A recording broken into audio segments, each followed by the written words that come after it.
अगर आप कर रहे हैं यूपी पीसीएस की तैयारी और नजदीक आती प्रीलिम्स परीक्षा से हो रहे हैं परेशान, तो अब इस चिंता से हो जाइए मुक्त, क्योंकि टीम दृष्टि प्रस्तुत कर रही है UP PCS quick revision course, ताकि आप तेजी से दोहरा सकें पूरा पाठ्यक्रम और सुनिश्चित कर सकें प्रीलिम्स परीक्षा में अपनी सफलता।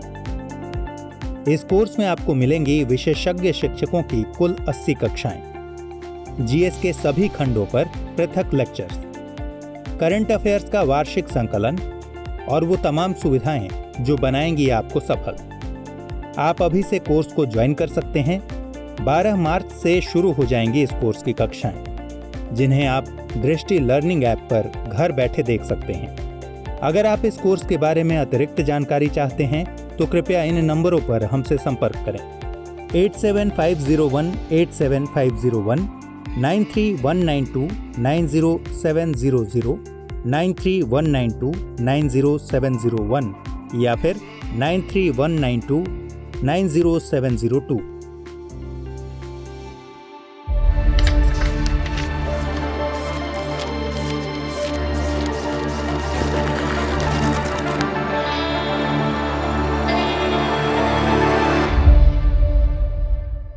दृष्टि आईएएस के टुडेज जीके प्रोग्राम में आपका स्वागत है।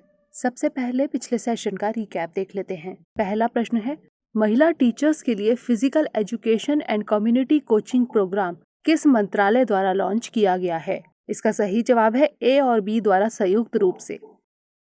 अगला प्रश्न है, हाल ही में महिला एवं बाल विकास मंत्रालय और इन्वेस्ट इंडिया ने निम्नलिखित में से किस क्षेत्र में सहयोग बढ़ाने के लिए समझौता किया है? इसका सही जवाब है उपर्युक्त सभी। अगला प्रश्न है, चर्चा में रही पुस्तक the green queens of India और नेशंस प्राइड किस पर आधारित है? इसका सही जवाब है विमेन फॉरेस्ट ऑफिसर्स पर। अगला प्रश्न है, अक्षय पात्र नामक सभी महिलाओं की कला प्रदर्शनी का आयोजन कहाँ किया गया? इसका सही जवाब है नई दिल्ली। अगला प्रश्न है, खबरों में रही वैन ओवोस्ट और लॉरा रिचर्डसन को किस देश के मिलिट्री कमांड्स का प्रमुख नामित किया गया है? इसका सही जवाब है अमेरिका। अगला प्रश्न है, मध्य प्रदेश सरकार ने कितनी राशि के नारी सम्मान कोष बनाने की घोषणा की है? इसका सही जवाब है 100 करोड़ रुपए। अगला प्रश्न है, हाल ही में श्री अंशुमान सिंह का निधन हो गया, वह किस राज्य के राज्यपाल रहे थे? इसका सही जवाब है ए और बी दोनों। अगला प्रश्न है, national wild life disease diagnostic research and referral centre कहाँ स्थापित किया जाएगा? इसका सही जवाब है गुजरात। अगला प्रश्न है, हाल ही में किस राज्य की पुलिस ने महिला सुरक्षा के लिए QR code complaint system launch की? इसका सही जवाब है तेलंगाना। अंतिम प्रश्न है, हाल ही में किस राज्य या केंद्र शासित प्रदेश ने प्रतिभाशाली लड़कियों के लिए सुपर 75 स्कॉलरशिप स्कीम लॉन्च की है? इसका सही जवाब है जम्मू कश्मीर। शुरुआत करते हैं आज के सेशन की। सबसे पहले देखेंगे अभ्यास प्रश्न।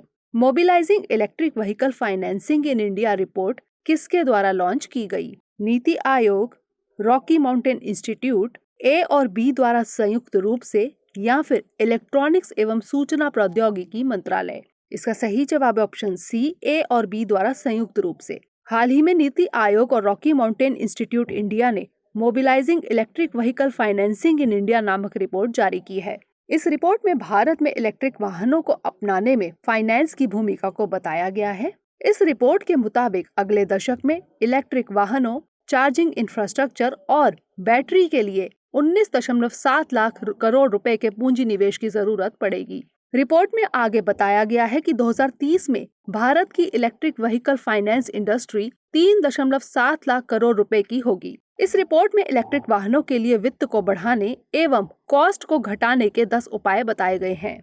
इन उपायों में प्रायोरिटी सेक्टर लैंडिंग सहित financial instrument, digital lending, business model innovation आदि शामिल हैं। तो इस तरह इस प्रश्न का सही जवाब है ऑप्शन सी।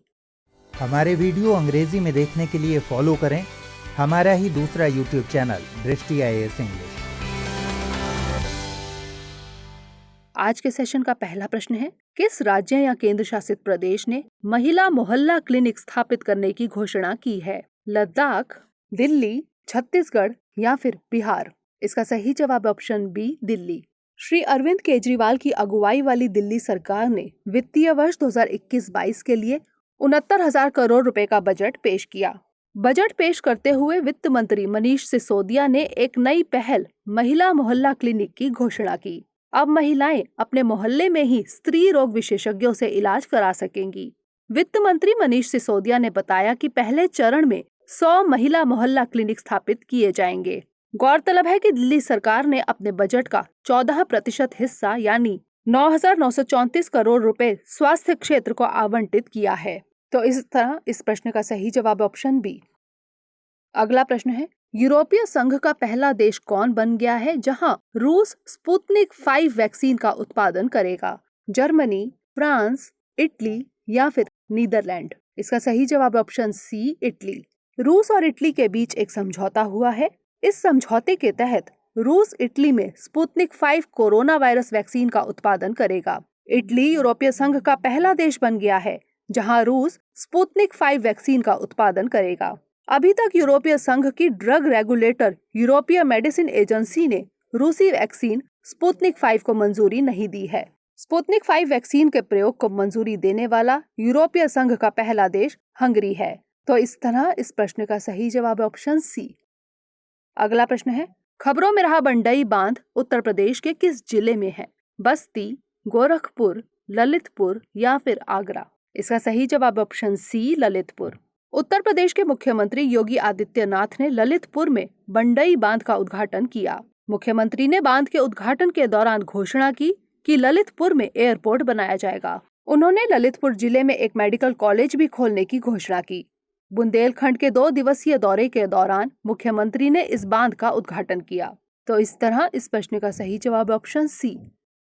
अगला प्रश्न है, CISF का आज स्थापना दिवस मनाया जा रहा है। बताइए इसका प्रमुख कार्य क्या है? पाकिस्तान से लगी भारतीय सीमा की सुरक्षा, नक्सलवाद की समाप्ति, चीन से लगी भारतीय सीमा की सुरक्षा या फिर सरकारी और इंडस्ट्रियल बिल्डिंग की सुरक्षा? इसका सही जवाब ऑप्शन डी, सरकारी और इंडस्ट्रियल बिल्डिंग की सुरक्षा। आज CISF यानी सेंट्रल इंडस्ट्रियल सिक्योरिटी फोर्स का 52वां स्थापना दिवस मनाया जा रहा है। 1969 में इसकी स्थापना की गई थी। इसका मुख्य कार्य सरकारी और इंडस्ट्रियल बिल्डिंग की सुरक्षा करना है। यह सैन्य बल गृह मंत्रालय के अंतर्गत आता है। तो इस तरह इस प्रश्न का सही जवाब ऑप्शन डी। अगला प्रश्न है, राजस्थान में सरस राष्ट्रीय क्राफ्ट मेला 2021 का आयोजन कहाँ किया जा रहा है? कोटा, जयपुर, जैसलमेर या फिर अजमेर? इसका सही जवाब ऑप्शन बी, जयपुर। जयपुर के रामलीला मैदान में 10 से 21 मार्च तक सरस राष्ट्रीय क्राफ्ट मेला 2021 आयोजित हो रहा है। राजस्थान के मुख्यमंत्री श्री अशोक गहलोत ने आज इस मेले का वर्चुअल उद्घाटन किया। इसका आयोजन राष्ट्रीय ग्रामीण आजीविका विकास परिषद और ग्रामीण विकास विभाग द्वारा किया जा रहा है।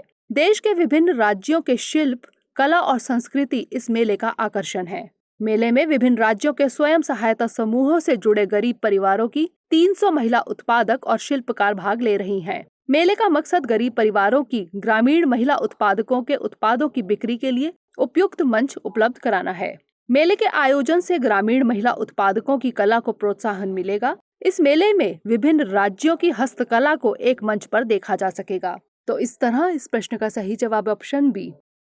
अगला प्रश्न है, खबरों में रहा डिप्थेरिया संक्रमण है जीवाणु जनित, विषाणु जनित, प्रोटोजोआ जनित या फिर कवक जनित?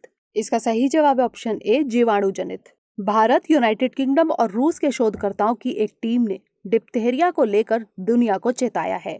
शोधकर्ताओं ने बताया है कि आने वाले समय में यह बड़ा वैश्विक संकट बन सकता है। इसके पीछे उनका तर्क है कि डिप्थीरिया के लिए जिम्मेदार जीवाणु ने एंटीबायोटिक्स रेजिस्टेंट विकसित करना शुरू कर दिया है।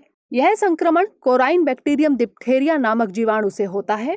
यह खांसी, छींक एवं किसी संक्रमित व्यक्ति के संपर्क में आने से फैलता है। यह गला, नाक एवं त्वचा को प्रभावित करता है।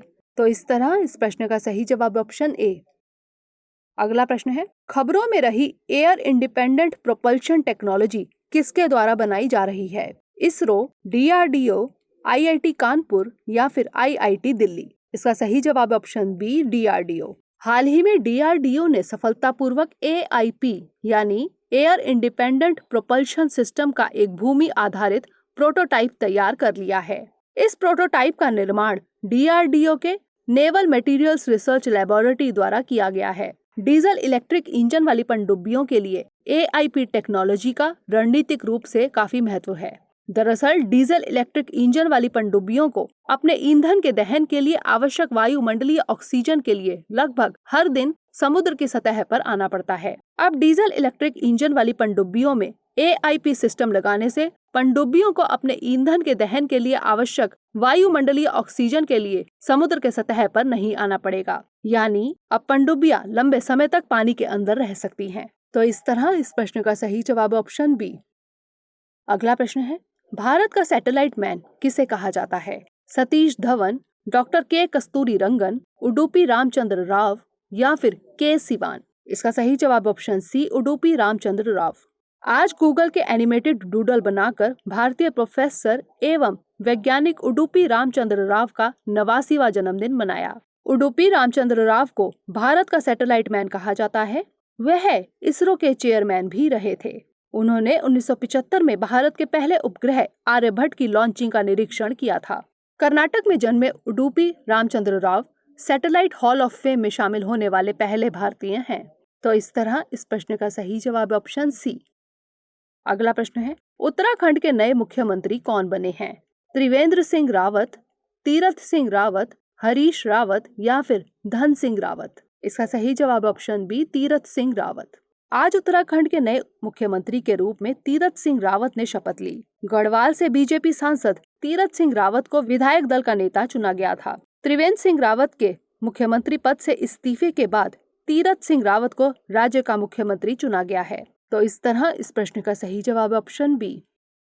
अंतिम प्रश्न है, निम्नलिखित में से किसने 2020 के लिए BBC Indian sportswoman of the year award जीता है? मनु भाकर, कोनेरू हम्पी, मिताली राज या फिर स्मृति मंधाना? इसका सही जवाब ऑप्शन बी, कोनेरू हम्पी। 2020 के लिए BBC Indian sportswoman of the year award Koneru Humpy जीती है। Koneru Humpy world rapid chess champion है। BBC lifetime achievement award athlete Anju Bobby George ने जीता। युवा शूटर मनु भाकर ने emerging player of the year award जीता। तो इस तरह इस प्रश्न का सही जवाब ऑप्शन बी। अब बारी है आज के अभ्यास प्रश्न की। खबरों में रहा निसार सैटेलाइट मिशन किसका मिशन है? नासा और जाक्सा, नासा और इसरो, इसरो और जाक्सा या फिर नासा और यूरोपीय स्पेस एजेंसी? इसका उत्तर हमें कमेंट सेक्शन में भेजना मत भूलिएगा। अगले सेशन में नए प्रश्नों के साथ मिलेंगे। तब तक के लिए पढ़ते रहिए एंड स्टे मोटिवेटेड।